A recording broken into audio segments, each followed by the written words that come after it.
Create कर सकते हैं। देखिए हमारे पास जो उर्दू का स्ट्रक्चर है, सबसे पहले आपको ना 3 चीज़ों को अंडरस्टैंड करने की ज़रूरत है। हमारे पास एक होता है सब्जेक्ट। सब्जेक्ट कहते हैं एक्शन डूअर को, जो काम करता है, काम करने वाला। ठीक है, बड़ा इजी है। वर्ब कहते हैं एक्शन को, यानी कि जो आपका काम होता है, मतलब अभी मैं टीचिंग कर रहा हूँ ना, तो पढ़ाना एक काम है। ठीक है, सब्जेक्ट जो पढ़ा रहा है, मैं पढ़ा रहा हूँ। ठीक है, और अभी उसके बाद ऑब्जेक्ट है। ऑब्जेक्ट क्या होता है? जिसके ऊपर एक्शन हो रहा होता है, जिसको हम मफूल कहते हैं, यानी कि जो काम को रिसीव कर रहा होता है। अभी यहाँ पे स्टूडेंट जो है वो ऑब्जेक्ट है, काम क्या है? टीच है, और सब्जेक्ट क्या है? मैं हूँ। यहाँ पे मैं अपना नाम लिख देता हूँ, मुबीन। जब तक आपको ये अंडरस्टैंडिंग नहीं होगी तब तक हम आगे नहीं चल सकते। मुबीन सब्जेक्ट है, काम करने वाला। टीच वर्ब है, एक्शन जो पढ़ाया जा रहा है। अच्छा जी, उसके बाद ऑब्जेक्ट क्या है? स्टूडेंट्स, यानी कि जो एक्शन को रिसीव कर रहे हैं। यहाँ तक समझ आ गया तो हम आगे चलते हैं। यहाँ पे मैं 2 चीज़ें लिखने लगा हूँ, SVO और एक SOV। अच्छा जी, अगर तो हम SVO के स्ट्रक्चर को देखें तो ये सेंटेंस इस तरह बनेगा, सब्जेक्ट मुबीन आ गया इधर, मुबीन।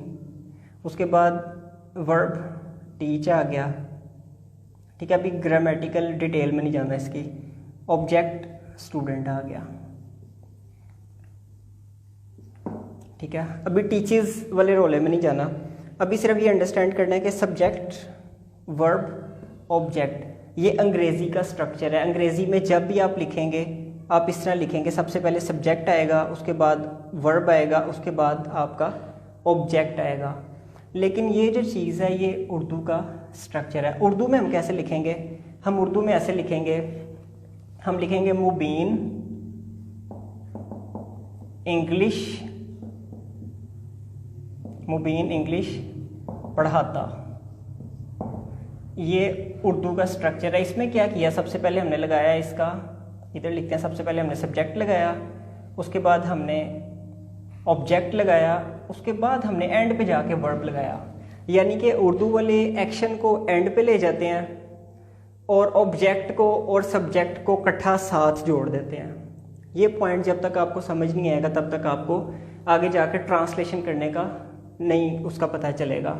दोबारा अंडरस्टैंड करने की कोशिश करें।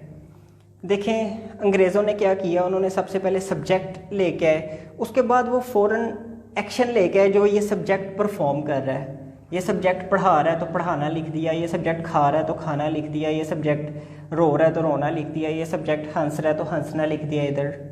और उसके बाद इसकी एक्सप्लेनेशन यहाँ पे दे दी कि ये इसको रिसीव कौन कर रहा है, राइट। लेकिन उर्दू में सब्जेक्ट ये डिफरेंट होता है।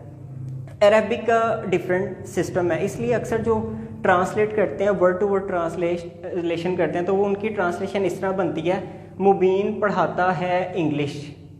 यानी कि अगर हम इसके अकॉर्डिंगली उर्दू ट्रांसलेशन करें तो ये ट्रांसलेशन इस तरह बनेगी, मुबीन पढ़ाता है इंग्लिश, यानी कि इंग्लिश एंड पे चलेगी। तो अभी आपको ये SVO और SOV की अगर समझ आ गई तो मैं कुछ उर्दू के सेंटेंसेस लिख के आपको इसकी प्रैक्टिस करवाऊंगा, फिर आपके लिए ज़्यादा आसान रह जाएगा काम। SVO सब्जेक्ट वर्ब ऑब्जेक्ट और SOV subject object and verb. अच्छा जी, मैं सेंटेंसेस लिखता हूँ, कुछ लंबे लंबे सेंटेंसेस लिखता हूँ आज। एक लड़का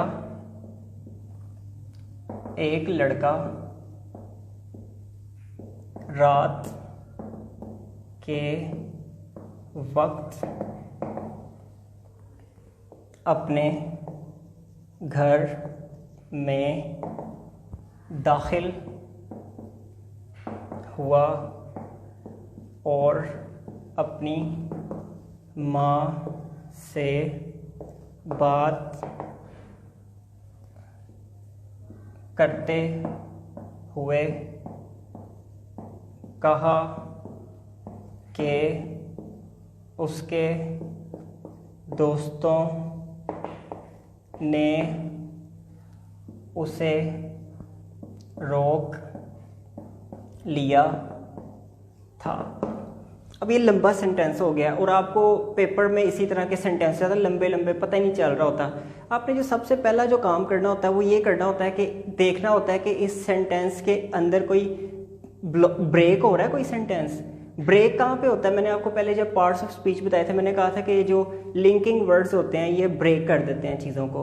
लिंकिंग वर्ड्स क्या होते हैं? बट, एंड, देयरफॉर, सो। जहाँ पे आपको ये चीज़ नजर आए उससे जो अगले वाला हिस्सा है और उससे जो पिछले वाला हिस्सा है उसको ब्रेक कर देना आपने, राइट। अब यहाँ पे देखें कि एक लड़का रात के वक्त अपने घर में दाखिल हुआ और अब ये और के ऊपर आप ब्रेक लगा दें, इससे आगे की चीज़ नई चीज़ है, उसका डिफरेंटली हम ट्रांसलेट करेंगे। उससे पहले हमें इस चीज़ को अंडरस्टैंड करने की ज़रूरत है। अब इसमें देखें मैंने आपसे ये कहा कि अंग्रेज़ी के लिए हम ये SVO है, सब्जेक्ट वर्ब ऑब्जेक्ट। सबसे पहले आपने इन चीज़ों को देखना, उसके बाद इससे जुड़ी हुई चीज़ें। ये तो 3 है लेकिन यहाँ पे तो इतने सारे वर्ड्स हैं, इनको हम कैसे फिट करेंगे? यही टेक्निक है ट्रांसलेशन की। यहाँ पे देखें कि सब्जेक्ट कौन सा है? लड़का है, ठीक है। अब बॉय लिखते हैं यहाँ पे, अब बॉय, ठीक है। उसके बाद मैंने ये इसको ओके कर दिया। उसके बाद मैंने कहा कि इसमें वर्ब आता है, वर्ब ढूंढें कि उसने एक्शन क्या किया, दाखिल हुआ है, ठीक है। अब बॉय एंटर्ड,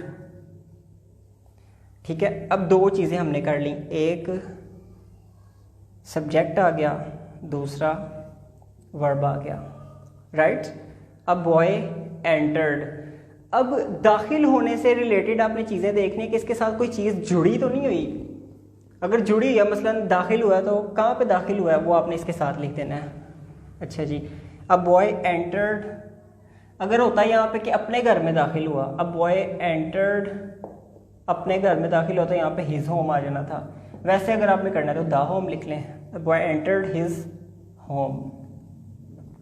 अच्छा जी। अब इसके साथ भी कोई चीज़ और जुड़ी हुई है, क्या जुड़ी है कि रात के वक्त हुआ। जिस तरह मैंने आपको बताया था कि प्रेपोजिशंस के साथ, प्रेपोजिशनल फ्रेजेस के साथ आप सेंटेंसेस को लंबा कर सकते हैं। यानी कि दरवाजे से एंटर हुआ, फ्रॉम डोर आ जाना था, ठीक है।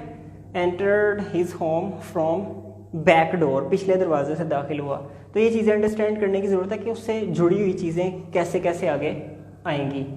अच्छा जी। उसके बाद अब ये हिज होम, इसको आप ऑब्जेक्ट के तौर पे भी ले लेते हैं, इसको ऑब्जेक्ट ले लें या इसको इसका कॉम्प्लीमेंट कह लें। एंटर्ड के साथ आ गया जी, दाखिल कहाँ पे हुआ है? घर में हुआ है। अच्छा जी। उसके बाद हम आगे चलते हैं, घर में दाखिल हुआ, तो कब दाखिल हुआ है? रात के वक्त, एट नाइट। इजी है, एट नाइट, फिक्रा कंप्लीट हुआ है। अब बॉय एंटर्ड द होम या entered his home at night, अगर होता आधी रात के वक्त तो हो जाना था mid night, entered the home at mid night. और अपनी माँ से बात करते हुए कहा, एंड। अच्छा जी। अगर तो होता ना कि यहाँ पे अपनी माँ से बात की तो ये आना था and talked with his mother, लेकिन ये इसमें 2 चीज़ें आ गई हैं, 2 एक्शन आ गए हैं। अब ये अंडरस्टैंड करने की ज़रूरत है कि इसका मेन एक्शन क्या है। बात करना, एक ये बात करना आ गया, दूसरा आ गया कहा। अब इसमें मेन चीज़ क्या है, मेन एक्शन क्या हुआ है? कहा। And while talking, while talking का मतलब है बात करते हुए, वाइल टॉकिंग टू। अब टॉक भी किससे हो रही है? मदर से हो रही है ना, ऑब्जेक्ट के तौर पे। While talking to his mother he said, comma लगा लें, ही सेड। अच्छा जी। सेड क्या है कि उसकी बात को आप, अगर तो यहाँ पे के है तो फिर आप इनडायरेक्ट में लिखेंगे। अगर ये इसने के नहीं लिखा, अगर ये के नहीं लिखा तो यहाँ पे यकीनन ये लिखा होगा कि मामा मुझे मेरे दोस्तों ने रोक लिया था। माँ मुझे मेरे दोस्तों ने रोक लिया था। फिर ये कोमों में आ जाना था इस तरह, ठीक है। अगर तो इस तरह तो आप इजीली इसको कैसे लिखेंगे, आप कहेंगे कि mother, mom, my friends stopped me, रोक लिया था। My friends had stopped me. अब टेंसेस की आपको बड़ी पहचान होनी चाहिए कि आपने परफेक्ट लगाना है यहाँ पे या इंडेफिनिट लगाना है, ये एक इम्पोर्टेंट चीज़ है, ठीक है। आपने यहाँ पे देखा कि ये अंग्रेज़ी का ये स्ट्रक्चर होता है। अगर हम मज़ीद एक आधा और सेंटेंस लेके प्रैक्टिस करके देखें तो हमें कुछ मज़ीद अंदाज़ा होगा कि हम कैसे इसकी ट्रांसलेशन कर सकते हैं। अब ऐसा करते हैं कि अब एक इंग्लिश का सेंटेंस ले लेते हैं, उसकी ट्रांसलेशन करके देख लेते हैं।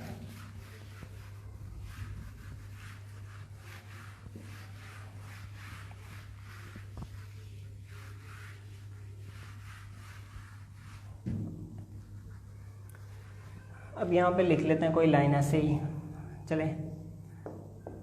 A young man started his journey of दा लगा लेते हैं इधर, starting the journey of his life 20 years back. It was so hard for him to take the difficult paths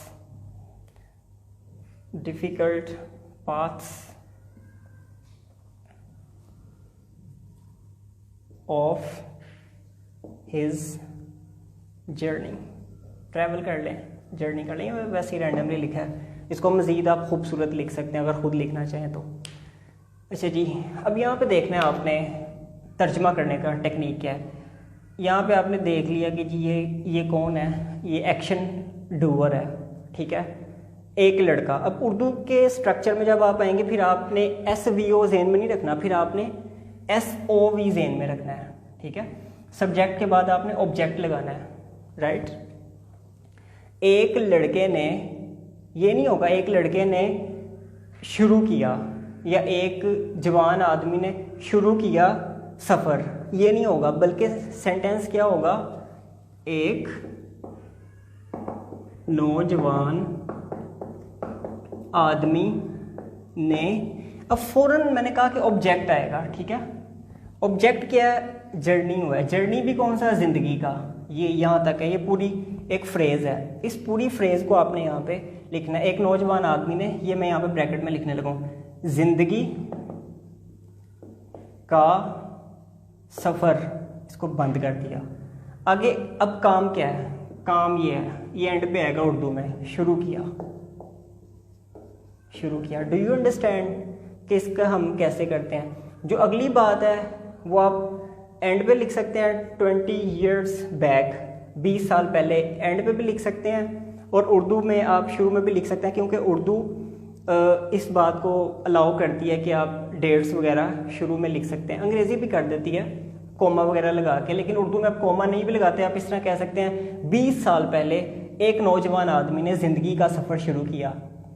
आप इस तरह भी कह सकते हैं कि एक नौजवान आदमी ने ज़िंदगी का सफ़र शुरू किया 20 साल पहले, लेकिन असल आपको ज़्यादा यहाँ पे सूट करेगा। इसके 3 पोजीशंस हो सकती हैं, एंड पे भी लगा सकते हैं आप, कुछ स्ट्रक्चर्स होते हैं ऐसे, लेकिन जो 2 पोजीशंस मुझे ज़्यादा खूबसूरत लग रही हैं वो यहाँ पे एक लग रहा है कि आप शुरू में लगाएं 20 साल पहले एक नौजवान आदमी ने ज़िंदगी का सफ़र शुरू किया, या यहाँ पे लगाएं एक नौजवान आदमी ने 20 साल पहले ज़िंदगी का सफ़र शुरू किया। यहाँ पे ये 2 पोजीशंस मुझे ज़्यादा अट्रैक्ट कर रही हैं। उसके बाद हम आगे चलते हैं। इट वॉज सो हार्ड, ये बड़ा मुश्किल था, किसके लिए, फॉर हिम, उसके लिए। ये उसके लिए बड़ा मुश्किल था। अब एक्शन लगाएं, एक्शन क्या है, ये उसके लिए बड़ा मुश्किल था। क्या करना मुश्किल था? टू टेक डिफ़िकल्ट पाथ, मुश्किल रास्तों को लेना बड़ा मुश्किल था। अब मुश्किल रास्ते भी किस चीज़ के? जर्नी के, उसके सफ़र के। तो आपको अंग्रेज़ी में, अंग्रेज़ी स्ट्रक्चर में प्रॉब्लम कहाँ पे आती है तर्जमा करते हुए? आपको प्रॉब्लम यहाँ पे आती है जब चीज़ों के साथ जुड़ जाती हैं। जैसे मैं कहता हूँ कि किताब के सफ़े की लाइन का पहला लफ्ज़, तो आप परेशान हो जाते हैं कि किताब के सफ़े की लाइन का पहला लफ्ज़, the first word of last line of book, इस तरह करके आप फिर कंफ्यूज हो जाते हैं। तो इस चीज़ को अंडरस्टैंड करना है कि मेन किस चीज़ की बात हो रही है। मेन यहाँ पे वर्ड की बात हो रही है, ठीक है। तो अगर आपको प्रॉब्लम ज़्यादा आ रही है तो आप उसको 2 सेंटेंसेस में कर लें, ठीक है। कैसे? इट लगा के, it is the last word, it is the word of last line of this book, इस तरह करके आप इसको कह सकते हैं। मतलब ब्रेक कर सकते हैं, क्योंकि हमने सेम टू सेम ट्रांसलेशन नहीं करनी होती, बल्कि हमने मीनिंग पहुंचाना होता है। क्योंकि कोई भी जो लैंग्वेज होती है उसका अपना असलूब होता है। यानी कि अगर फॉर एग्जांपल मैं कहता हूँ कि उर्दू में मैं कहता हूँ कि खाना लग गया है, लेकिन अब तर्जमा करने वाला परेशान हो जाएगा, वो कहेगा कि लग गया कि इंग्लिश में कहाँ से लेके आऊँगा। तो लग गया कि इंग्लिश, अंग्रेज़ी इसको ऐसे नहीं कहेगा कभी भी, वो ये कहेगा the food is ready, the dinner is ready, the lunch is ready, the breakfast is ready. तो हमें अंग्रेज़ों को देखना चाहिए कि एक्चुअल जो नेटिव स्पीकर है वो इसके लिए किस सेंटेंस का इंतखाब करता है। या हम बिल्कुल उनको फॉलो नहीं करने जा रहे, बल्कि हम उनसे सिर्फ फैसिलिटेट होना चाह रहे हैं कि अगर वो थोड़ा फैसिलिटेट हो के इस बात को ऐसे कह सकता है कि डिनर इज़ रेडी, तो हमें same to same word to word translation करने की कोई इतनी मुसीबत नहीं पड़ी हुई, राइट। तो ये चीज़ें हैं कुछ। आप एक अखबार ले लें, उसके ऊपर इसकी प्रैक्टिस करके देखें। एक अंग्रेज़ी अखबार लें, उसकी ट्रांसलेशन करें उर्दू में, फिर जो आपने उर्दू ट्रांसलेशन किया है उसको दोबारा इंग्लिश में शिफ्ट करें। ये बार बार प्रैक्टिस करेंगे, फिर आप एग्ज़ाम के लिए तैयार होंगे, आप अच्छे राइटर बनेंगे। लेकिन फॉर स्पीकिंग आपको स्पीकिंग की डोमेन में प्रैक्टिस करनी पड़ेगी, राइट। I hope